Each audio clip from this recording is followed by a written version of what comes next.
Assalamualaikum warahmatullahi wabarakatuh. Nama saya Muhammad Yulianto, NIM 2021 Prodi Sistem Informasi kelas C. Di sini saya akan mempresentasikan persamaan dasar akuntansi.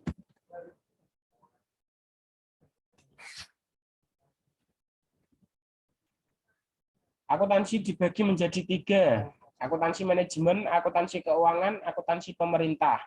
Akuntansi manajemen adalah cabang akuntansi yang menghasilkan laporan keuangan bagi pihak intens organisasi atau manajemen.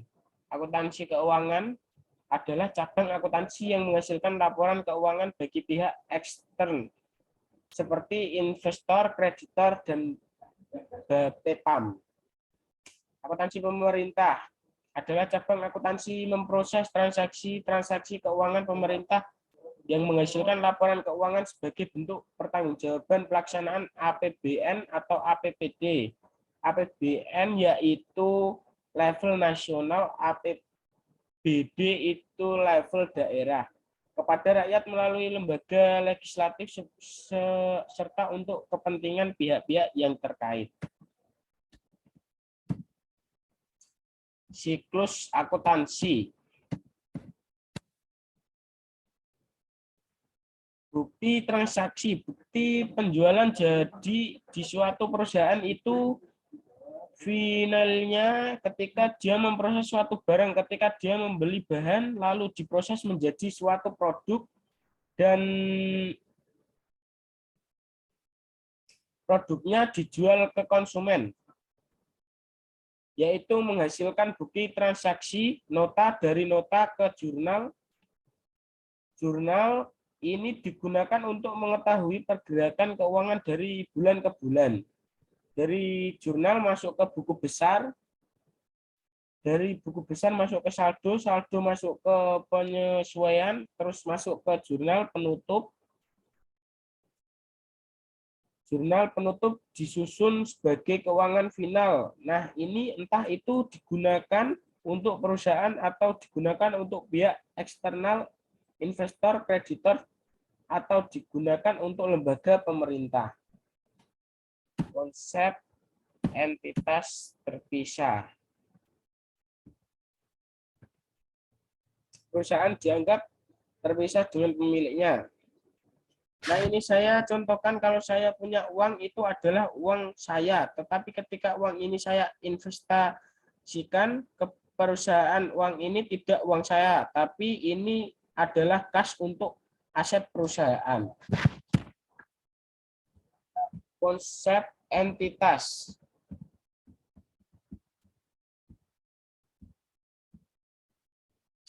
Di sini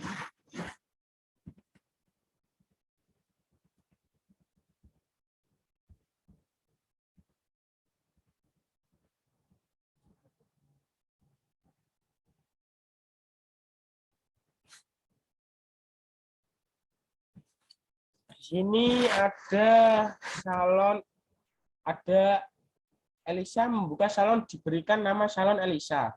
Di sini Elisa punya uang 10 juta. Uang 10 juta Elisa ini diberikan atau dimasukkan salon Elisa.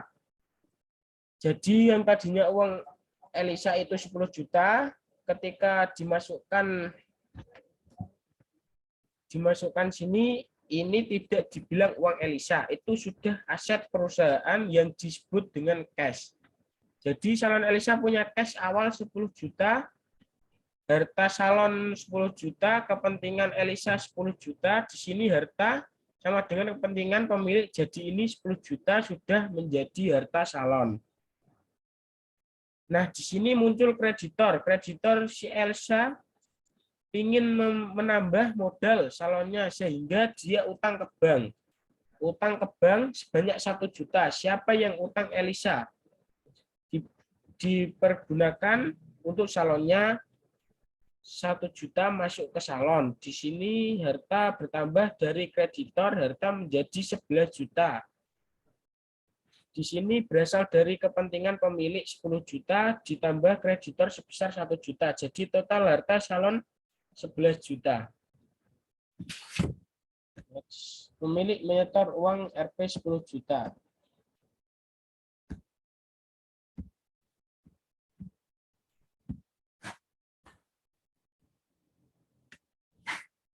Nah, ini contoh jurnal transaksi harta.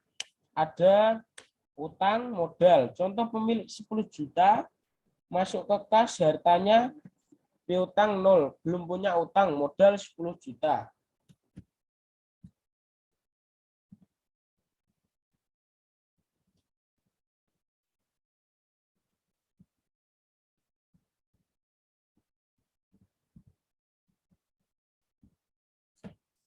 Contoh yang lebih kompleks di sini, setoran pemilik ditulis 10 juta, terus pinjam uang 1 juta, kas bertambah 1 juta, di total ini 11 juta, utang bertambah 1 juta, utang bertambah karena ini dari bank.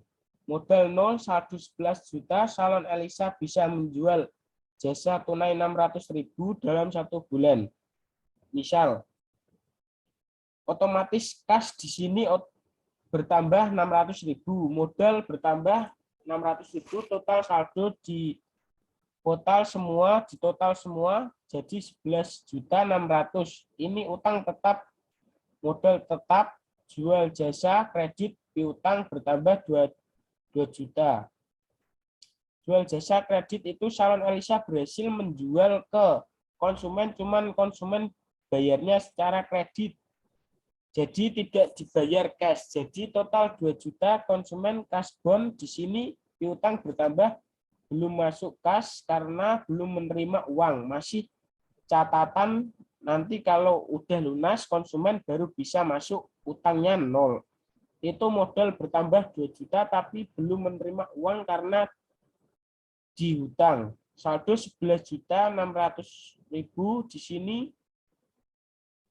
2 juta, untuk utang tetap 1 juta, dan untuk modal di sini total semua 12.600.000. Nah, salon Elisa membayar gaji sebesar 100.000. Kasnya berkurang untuk membayar karyawan, piutangnya 0, modalnya dikurang 100.000, saldo 12.500.000.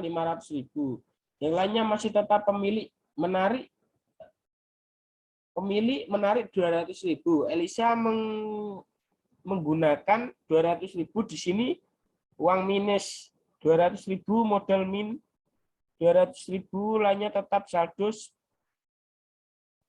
berarti 11.300.000. Piutang masih 2 juta, modal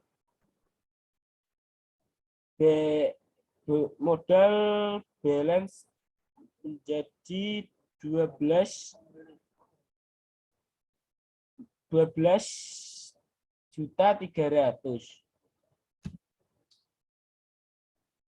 Ya, bisa dipraktekkan Excel biar paham.